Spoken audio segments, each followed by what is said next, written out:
My neighbor stole my service dog, so I waited until her therapy dog certification exam to expose her fake disability. You never forget the moment your service dog goes missing. It's not like losing a pet. It's like losing your legs, your eyes, your voice. I'm Maya. I'm 41 years old. And on March 12th of last year, I came home from my weekly physical therapy appointment to find my front door slightly ajar, and Atlas gone. Atlas wasn't just a dog. He was my lifeline. A 2-year-old golden retriever trained by Veterans Canine Corps to help me manage PTSD and mobility issues from my time in Afghanistan. He could sense panic attacks before they hit. He'd brace me when my knees gave out. He'd nudge my hand during nightmares, grounding me back to reality. We'd been together for 18 months. Every morning, he'd wake me gently, place my medication tray at my bedside, and wait while I got dressed. He knew which shoes were easiest for me to slip on, which routes had the smoothest sidewalks, which stores had automatic doors. And now, silence. I called his name until my voice cracked, checked every closet, every neighbor's yard, called the police, filed a missing dog report with photos, microchip number, his bright red service vest. No one had seen him, except my neighbor Lisa. She lived 3 doors down in our quiet suburban cul-de-sac. We weren't close, just polite waves over hedges, but she'd always been oddly interested in Atlas. He's so well-trained, she'd gush. I wish I could have a dog like that. The day after he vanished, she knocked on my door, eyes wide with concern. Maya, any news about Atlas? I shook my head, tears streaming. Nothing. It's like he just disappeared. She hugged me a little too tightly and whispered, I'll keep an eye out. Maybe he wandered off, but something felt off. The way her gaze darted past me into my empty living room, the slight tremor in her voice. The fact that she'd never once asked how I was coping without him. 2 days later, I saw it.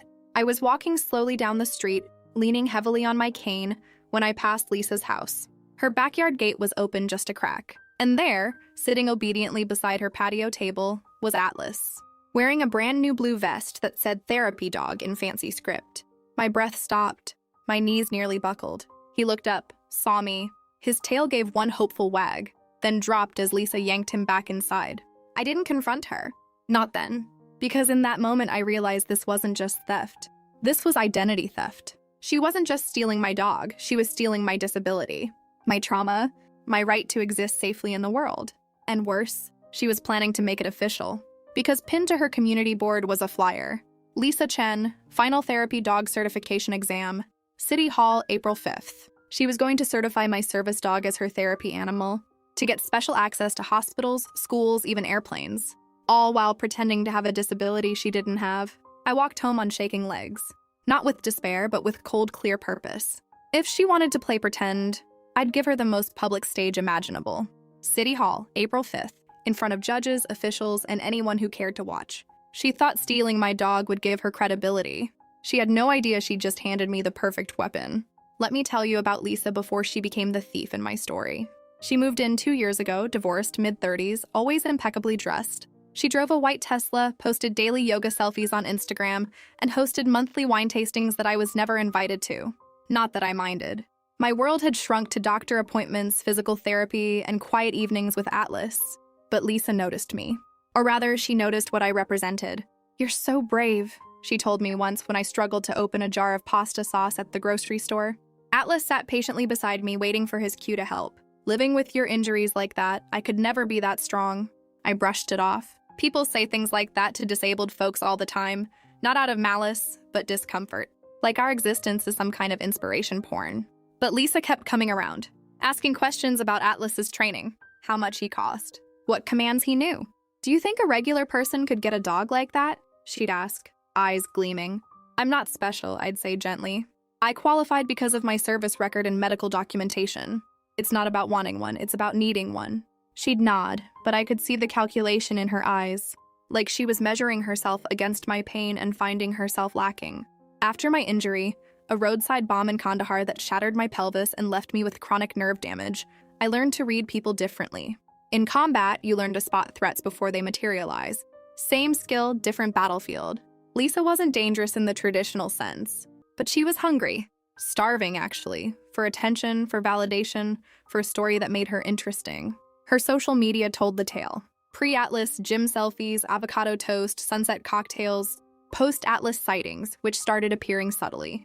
Feeling blessed to support mental health awareness, with blurry photos of a golden retriever's back, Then, clearer shots. My journey with Luna begins. She'd renamed him Luna, as if gender mattered more than truth. The final straw was her GoFundMe. Help Lisa and Luna become certified therapy team. Goal: $3,500 for training, vests, certification fees. Donations poured in from friends who believed her sob story about anxiety and chronic pain. But here's what they didn't know. Lisa worked full-time as a corporate event planner, hiked Machu Picchu last summer, posted videos of herself doing handstands on paddleboards. There was no chronic pain. No anxiety severe enough to require a service animal. Just a woman who saw my disability as a costume she could wear to gain sympathy, access, and social capital. And she'd stolen my dog to pull it off. I spent nights scrolling through her posts, documenting everything. Screenshots of her hiking photos dated after she claimed to have debilitating back spasms. Videos of her dancing at weddings while supposedly housebound. Bank records weren't hard to trace. Her GoFundMe withdrawals matched luxury spa visits and designer shopping sprees. But proof wasn't enough. I needed a moment, a stage, a reckoning. And then I saw the exam details. Final practical evaluation includes obedience, public access test, and handler knowledge assessment. Open to public observation. Perfect. She wanted to be seen as legitimate. I'd make sure everyone saw exactly who she really was. I didn't act alone. First, I called Veterans Canine Corps, the organization that trained Atlas. Their legal team was furious. Stealing a service dog isn't just unethical, it's a federal offense under the Americans with Disabilities Act. They assigned me a case manager named David, a former Marine who understood exactly what was at stake. We'll get him back, David promised. But we need undeniable proof she's fraudulently representing him. That's where my plan came in. While David filed emergency injunctions to freeze Lisa's certification process, I gathered evidence like a detective. I revisited every place Lisa had taken Luna. The coffee shop where she'd demanded a table despite their no pets policy. He's a therapy dog. The mall where she'd used the service entrance. The library where she'd brought him during story hour. Each location had security footage. Each staff member remembered her demands. But the real goldmine was social media. I compiled a timeline. January 15th, Lisa posts video of herself completing a 10K charity run. Smiling, energetic, no visible pain. February 3rd, she launches GoFundMe claiming, "Severe mobility limitations prevent me from working." February 28th, spotted at yoga studio doing advanced poses. Photo geotagged same day as her doctor appointment excuse for missing work. March 10th, 2 days before Atlas disappeared, she comments on my post. "Poor thing. Must be so hard relying on a dog just to function." The hypocrisy was staggering. But the clincher? Atlas himself. Service dogs are trained to respond only to their handler's specific commands and scent. They bond deeply. They don't just transfer loyalty because someone feeds them treats. I knew if I could get close enough. David helped me secure a court order allowing me to observe the certification exam, as long as I stayed silent and didn't interfere. "Let her hang herself," he advised. "The system will do the rest." The night before the exam, I barely slept. Not from anxiety, from anticipation. This wasn't about getting revenge on Lisa. It was about protecting every other disabled person who'd ever been accused of faking it because of fraudsters like her. It was about ensuring Atlas could return to the work he was born to do. I laid out my outfit carefully. Dark slacks, simple blouse, my service vest, empty now but still a symbol, my cane, my dignity. And I tucked Atlas's original training manual into my bag. Every command, every protocol, every standard he'd been taught to uphold. Lisa might have stolen his body, but she could never steal his truth. City Hall's community room was packed. Not just examiners and applicants, curious citizens, local reporters, even a few disability advocates who'd heard rumors about Lisa's suspicious campaign. Lisa stood near the front, resplendent in a cream pantsuit, hair perfectly curled. Atlas, no, Luna, sat beside her in a new blue vest, looking confused but obedient. He kept glancing toward the door, ears perked, as if sensing something was wrong. I took a seat in the back corner, cane resting against my knee. David sat beside me, stone-faced. The examiner, a woman named Ms. Rivera with 20 years in service dog certification, began the proceedings. Today's practical exam tests 3 areas: basic obedience, public access behavior, and handler knowledge. Each team will demonstrate commands, navigate distractions, and answer questions about their partnership. Lisa went first. "Luna, sit," she commanded. Atlas sat, but slowly, reluctantly. His eyes scanned the room, searching. "Stay," Lisa said, stepping back. He held for 3 seconds, then broke position, trotting toward the back of the room. Toward me. Gasps rippled through the crowd. Lisa flushed crimson. "Luna, bad dog, come here." But Atlas ignored her. He reached my feet, looked up with those soulful brown eyes, and gently placed his paw on my knee, the exact signal he used when I was having a panic attack. My heart shattered and mended in the same second. Ms. Rivera frowned. "Ma'am, your dog seems unfamiliar with your commands." "He's just nervous," Lisa stammered, rushing over to grab his leash. New environment, but Atlas pulled away, returning to my side. Then Ms. Rivera asked the fatal question, "Describe your disability and how your dog mitigates it." Lisa launched into her rehearsed speech. "I suffer from severe anxiety and chronic back pain from a car accident. Luna helps me by providing deep pressure therapy during panic attacks and bracing me when I lose balance." Ms. Rivera nodded. "Demonstrate deep pressure therapy." Lisa knelt. "Luna, DPT." Atlas just stared at her. Blank, confused. "Luna," she hissed, "do it!" He whined softly, then looked at me as if asking for permission. That's when I stood. Not dramatically, just rose slowly, leaning on my cane, and walked forward until I stood beside them. The room fell silent. "His name isn't Luna," I said quietly. "It's Atlas. And he doesn't do DPT. He does brace for mobility and ground for anxiety. Because he's a service dog, not a therapy dog." Lisa's face strained of color. "You can't be here." "I'm Maya Rodriguez," I continued, turning to Ms. Rivera, Atlas's legal handler. "Veteran. Recipient of this dog through Veterans Canine Corps after sustaining combat injuries in Afghanistan." I handed over my military ID, medical documentation, and Atlas's original certification papers. Then I turned to Lisa. "You stole him from my home on March 12th. You've been posting fake disability claims online while hiking and dancing in videos. And you've raised over $3,000 under false pretenses." Ms. Rivera's expression hardened. "Is this true?" Before Lisa could answer, I knelt beside Atlas. "Ground," I whispered. Instantly, he lay down, pressing his warm body against my legs, the exact position that calmed my PTSD episodes. The crowd murmured. Cameras clicked. Lisa tried to speak, but her voice cracked. I just wanted to help people." "You wanted attention," I corrected gently. "But you hurt real people in the process. Every time someone like you fakes a disability, it makes it harder for people like me to be believed." Ms. Rivera stood. "This exam is terminated. Ma'am, you're barred from all future certification attempts. And I'll be reporting this to the district attorney's office for fraud." As security escorted Lisa away, still protesting, still denying, Atlas pressed closer to me, trembling. I wrapped my arms around him, burying my face in his fur. "It's okay, baby," I whispered. "You're home." And for the first time in weeks, I breathed freely. The fallout was swift. Lisa's GoFundMe was shut down. Donors demanded refunds. Her employer placed her on leave pending investigation. The local news ran the story for 3 days straight. Woman fakes disability, steals veteran service dog.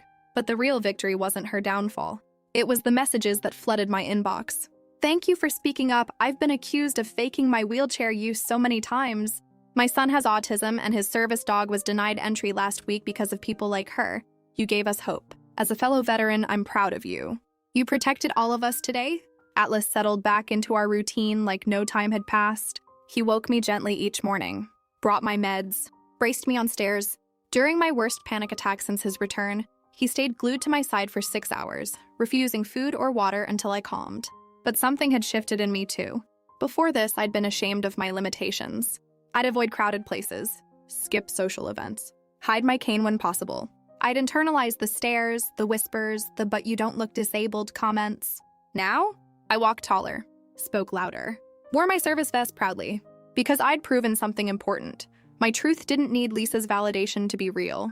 The legal process dragged on for months. Lisa eventually pleaded guilty to fraud and theft of a service animal, a felony that carried jail time, though she got probation due to first offense. She had to repay all donations plus a $10,000 fine to Veterans Canine Corps. But the most surprising moment came 6 weeks after the exam. A letter arrived, plain envelope, no return address. Inside was a single sheet of paper. "Maya, I don't expect forgiveness. What I did was cruel and selfish. I saw your strength and wanted to borrow it, not understanding that real strength can't be stolen. It has to be earned through suffering I've never known. I've started therapy, not for show, for real. And I've donated every penny I stole to your corps. I'll spend the rest of my life trying to understand why I thought pretending to be broken would make me whole. Lisa." I read it 3 times, cried once, then filed it away, not as absolution but as acknowledgement. Some people break because they're weak. Others break because they've never been forced to be strong. Lisa chose the easy path. I'd had no choice but the hard one. And in the end, that difference was everything. Spring returned. Atlas's coat gleamed gold in the sunlight. My physical therapy sessions decreased from 3 times a week to once. Some days I didn't need my cane at all. I'd started volunteering with Veterans Canine Corps, not just as a recipient, but as an advocate. I spoke at schools about service dog etiquette, testified before the city council about strengthening penalties for service animal fraud, even helped train new handlers on how to spot and report imposters. One afternoon, as I sat in the Corps' garden with Atlas sleeping at my feet, David approached with a folder. "We've been offered funding," he said. "Enough to launch a national task force against service animal fraud. We want you to lead it." Me? Lead something? But then I thought of all the messages I had received. All the people who'd been doubted, denied, dismissed. All because fraudsters like Lisa made the world skeptical. "Yes," I said, "I'll do it." The task force launched 6 months later. We created a verification system for legitimate service dogs, partnered with airlines and retailers to educate staff, developed a hotline for reporting suspicious therapy or emotional support animals being misrepresented as service dogs. Lisa's case became our flagship example, not to shame her, but to educate. This is what fraud looks like, we'd say. And this is how it hurts real people.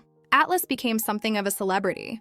Kids at schools would whisper, "That's the dog who exposed the fake handler." He'd sit patiently during presentations, demonstrating real commands while I explained the difference between service, therapy, and emotional support animals. One evening, as we walked home from the park, I paused under our favorite oak tree. Atlas leaned against my leg, solid and steady. "You saved me, you know," I told him. Not just that day at City Hall. Every day. He looked up, tail thumping softly against the grass. I thought about Lisa sometimes, not with anger, but with sadness. She'd wanted to be seen as special, but she'd chosen the wrong path. Real heroism isn't in pretending to suffer. It's in surviving it with grace. And that's what I was learning to do. Not just survive. Thrive. Because my disability didn't define me, but my response to it did. As the sun dipped below the horizon, I scratched behind Atlas's ears, the spot he loved most. "We're okay, buddy," I whispered. "We're more than okay." And for the first time since Kandahar, I truly believed it.